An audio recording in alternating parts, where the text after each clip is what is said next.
Hello everybody, happy Friday. My name's Michael and I'm here to bring you guys another fantastic video on a fantastic Friday. One thing that resonated me throughout the last couple of months to the last year is this sort of change in the political landscape, and also our culture as well is changing as well as we speak. This really prompted me to make this video. Gen Z, who are we and what comes next? It's no secret that every generation has been shaped by crises. And Gen Z, as ourselves, we're absolutely no different. Many of us grew up in the post-9/11 era, where that shaped a lot of stuff, the Middle Eastern crisis, and then not to mention that in 2008 we had the financial crisis. A lot of us seen what instability looked like. Our parents have lost jobs, they've lost houses, they've lost assets, and we as children were in the middle of all that, observing everything. We were such a young age. Our minds are like a sponge. We absorb everything. We've also been gifted the internet. Now, I know every generation uses the internet, but our generation in particular has been brought into the internet age. We are the pioneers. We are shaping its evolution. I'm not even going to mention the pandemic, because that thing gives me PTSD. And I haven't even touched on social media. Like, social media came about really in 2005 with the birth of Facebook, you could say.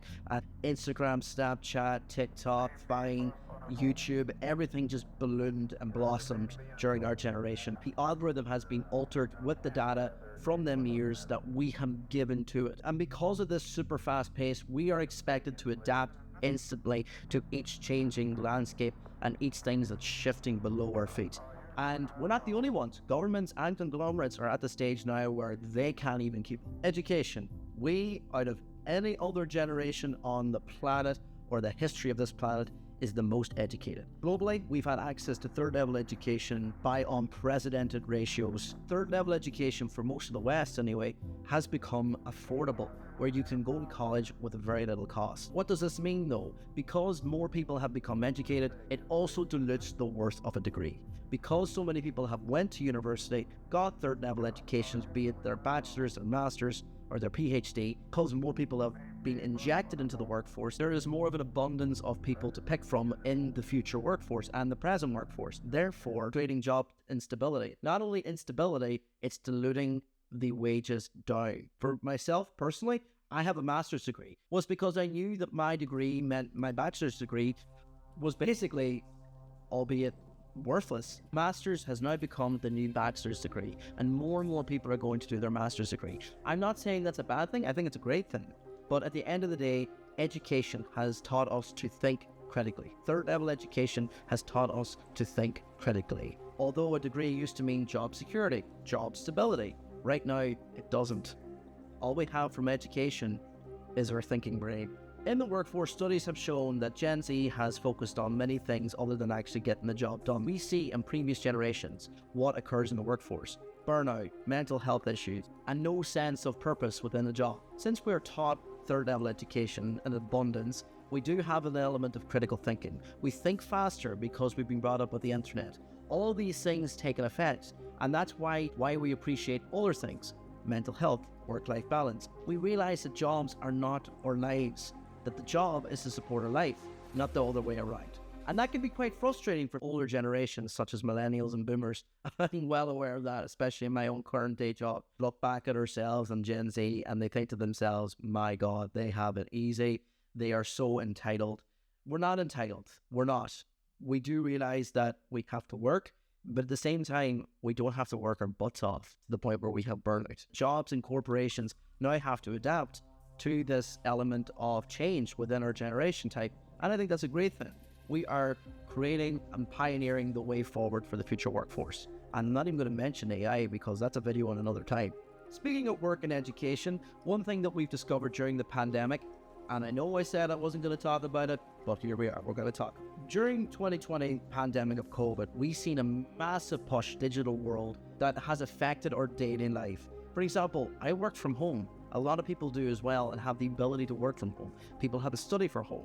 Right now, during the filming of this episode, there's been a storm in the United Kingdom where people have been advised to work from home, to study from home as well. And because of that infrastructure that was put in place during the pandemic, during the digital age, we now have an entirely different world where we can just live online.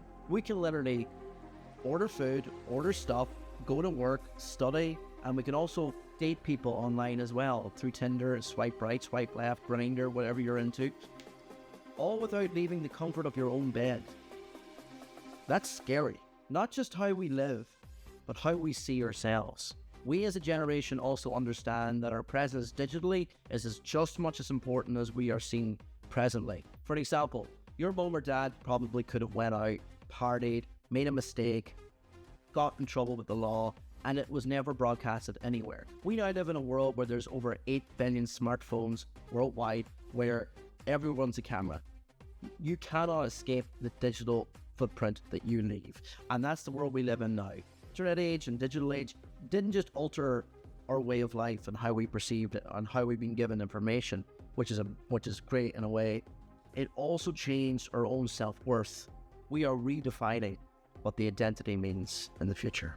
Speaking of identity, as myself, I'm gay before we say anything else, just to get that out there. As a generation, 1/3 identify as LGBT. I personally believe this is not a change in people are becoming more queer or becoming more gay. I don't believe that. I think we're living in a world now, we're living within our own generation where people feel comfortable coming out. We live in a world now where the language actually exists. Our generation live in a world where the language exists, where we have the ability to describe ourselves and who we actually are and identify as.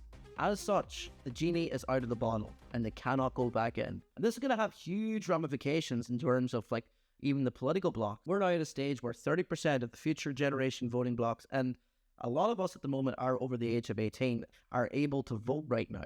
And as such, that will shape the future voting blocks right on up until 2040. What is the Gen Z value? Direct communication, authenticity, relevance, and mental health. These are the 4 areas of what our generation value. I'm guilty of this as well, but we do grow up questioning authority.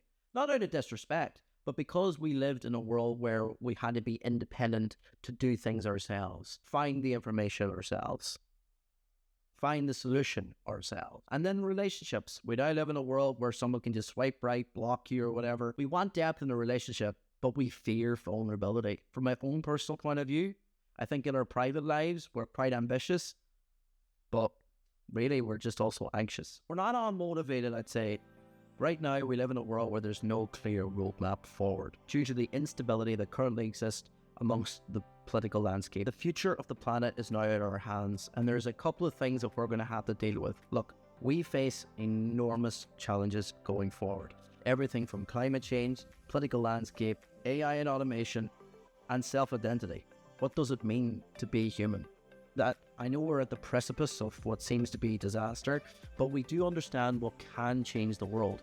Education, intelligence, technology. Although we face huge, humongous tasks ahead, we also have the capability and understanding to fix them.